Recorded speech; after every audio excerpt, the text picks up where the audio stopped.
Alright, now what's poppin', everybody? I'm Bagel Brandon, and today I'm gonna give you guys a review of that new Westside Gunn album. Now, if you don't know Westside Gunn or Griselda Records for that matter, then I don't really know what you're doing if you're a rap fan. Griselda's been making waves for about, I want to say, like, the major half of a decade now, like 6 or 7 years. They've been putting in a lot of work. They're out of Buffalo. They've basically just been giving this grimy New York coke rap, shooting niggas rap sound that's just it's just crazy. It's just crazy threatening rap. It's extremely grimy, it's extremely under earth, and it's not stuff that we really get much of as of recent. Like you don't really hear rap music that's made like this anymore. Um and there's not really much of a sound that's like this. And so it's really appreciative, or I'm really appreciative, at least, of Griselda to be still pushing this envelope, still pushing this sound, and still doing what they're doing. Now, the kind of motto over there at Griselda is to release quality and a bunch of quantity. They don't really care about making the max revenue from projects or anything like that. They just push out and put out as much music as they can as fast as possible. And once again, it's really admirable. It's really admirable. They don't really care about, oh, we just released this album, so maybe we should wait and release another album in the future or whatever. No, they don't really care about any of that.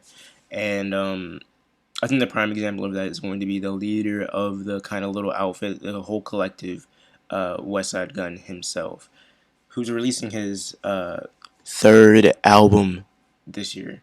Yeah, 3 albums. That's kind of nuts. It's kind of nuts. And so on this thing, I think he gives a lot of good material, but it's not really as good as he could be. If you ask me, the peak of Griselda, just the entire record label, would be their collective project last year, WWCD. They just had Benny, Conway, and Gunn just all on it, going hard for like 11 or 13 tracks. It was nuts. Um, but in like this year, I guess the best Griselda releases have been Bodie James, who's a new acquisition of the collective. He put out a really good record, The Price of Tea in China, I think is what it's called. I'm not too sure. I think that's what it's called. We're gonna go with that. If it's not, then I'll correct myself. Um, and then obviously we also had Pray for Paris that came out this year by Westside Gunn himself, which he followed up with another record, that being Fly God is an Awesome God 2, which was really solid as well. But you can tell he didn't really put as much time into that. And so now we get here to Who Made the Sunshine, his current and his newest album, and it's gonna be his first major record label release. I think this is released under Interscope and Shady Records. So yeah, pretty big deal.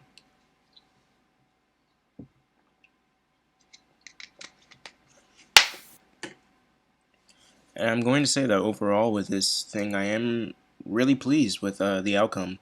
It's a solid album. It's 11 tracks, about 40 minutes, and it's just all more of the same of what we love and what we know with Westside Gunn and the rest of the Griselda dudes. And I love the features as well. They're like Westside Gunn specifically always puts a lot of features on his projects, and I really appreciate it because like he gets a lot of people together that you would never expect. Um, like for example, on this album just itself, there's Bodie James and Jadakiss on the same track. There's 2 Slick Rick features, which is nuts. Like I didn't even know Slick Rick still rapped. He has barely had any features in the past like 15 years. Barely any material released in general, and there's 2 Slick Rick verses on this thing. Um, there's Busta on the track. And of course you have the rest of the Griselda guys, to eat like no one love. Still got Cooks, El Camino, Smoke Dizza, etc. And Benny and Conway, of course.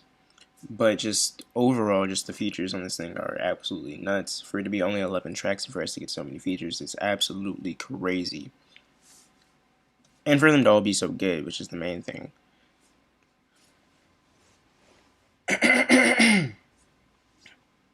And so to go like track by track, The Butcher and the Blade is just another, you know, the original Three Amigos, the trio, Westside Gunn, Benny, and Conway, just all three going at it over a Grammy beat. It's what we know and love.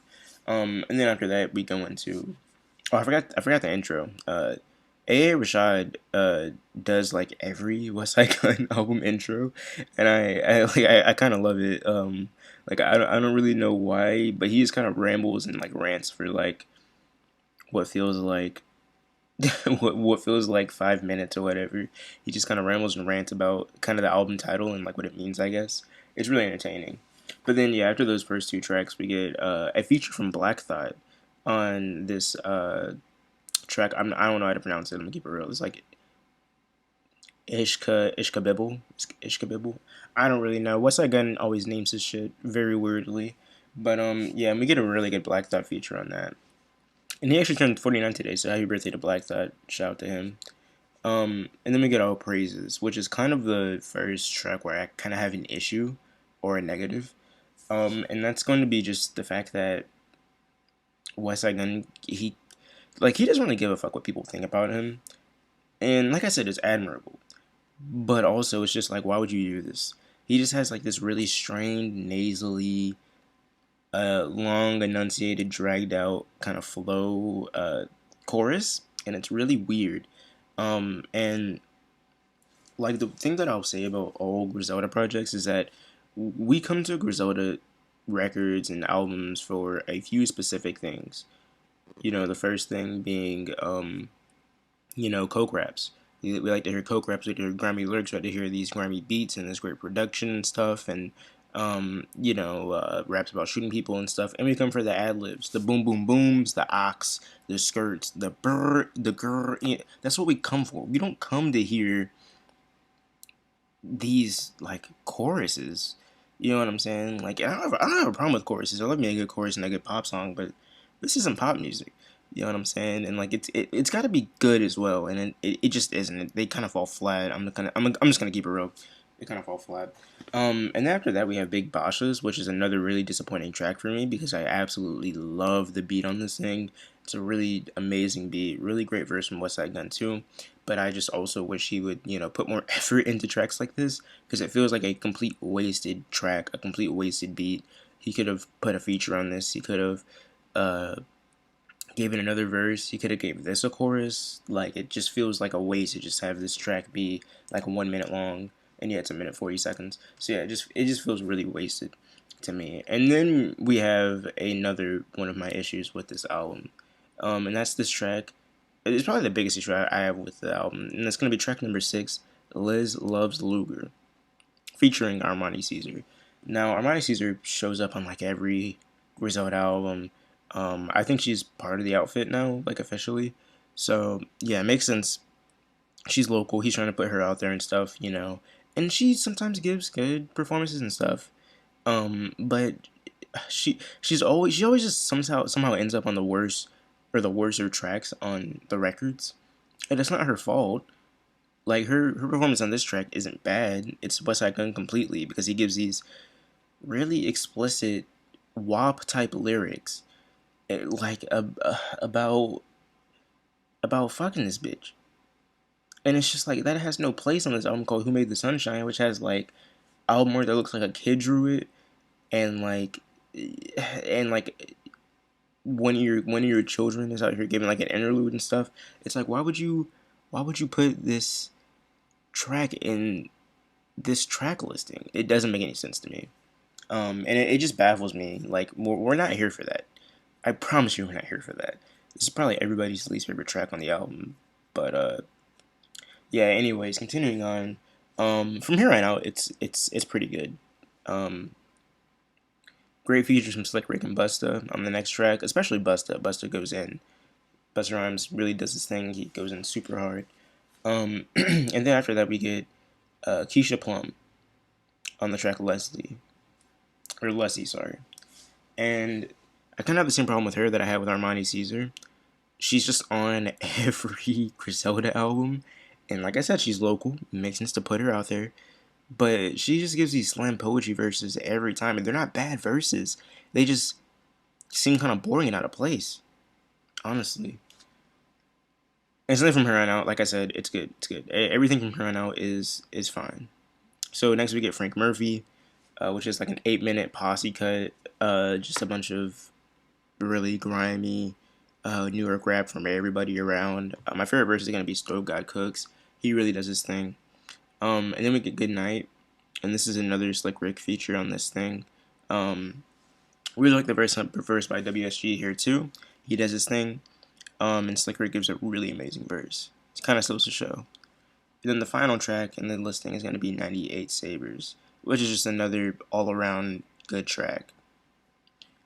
And so I come to this thing kind of disappointed, but also entertained in the same way that I am a lot of Westside Gunn albums, because there's just duds in the track listing that could have just been easily cut if you put maybe a week or two, maybe a couple months more into developing the album. We could have got some more better fleshed out tracks instead of like a minute 40 big boshes. You know, we could have got like a 2 minute, 3 minute big boshes. You know, maybe he would have not felt the need to put Lives Loves Luger in the track listing, and you know would have saved that for a future maybe love or romance based album. You know, like that would have been interesting. That could be an interesting idea because he has all these love tracks. It's just like, I don't know, maybe just make a love album and just we don't have to hear these on, you know, the coke rap albums. I'm just saying.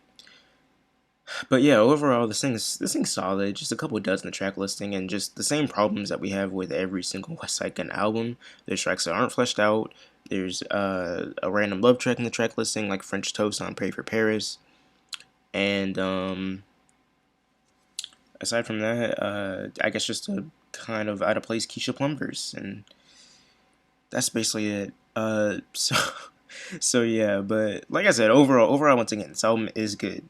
It's just disappointing because this album has the same issues that every previous Westside Gunn project has had, um, and I feel like these kind of hold it back from being that 8 out of 10 that I want to give to Westside Gunn. So who made the Sunshine? I'm gonna give it a 7 out of 10. It's solid. Westside Gunn could do better. He knows he could do better. Um, I just don't know why he doesn't put forth the effort into being better. But you know, listen, a 7 isn't bad. A 7 is not bad at all. And so yeah, that's been the review. And just kind of a talk about Griselda just in general. If you want to go ahead and subscribe, then please do so. Probably gonna put out more reviews and things like that about Griselda projects in the future. And that's I guess all I gotta really say. I'll see you guys later. Peace.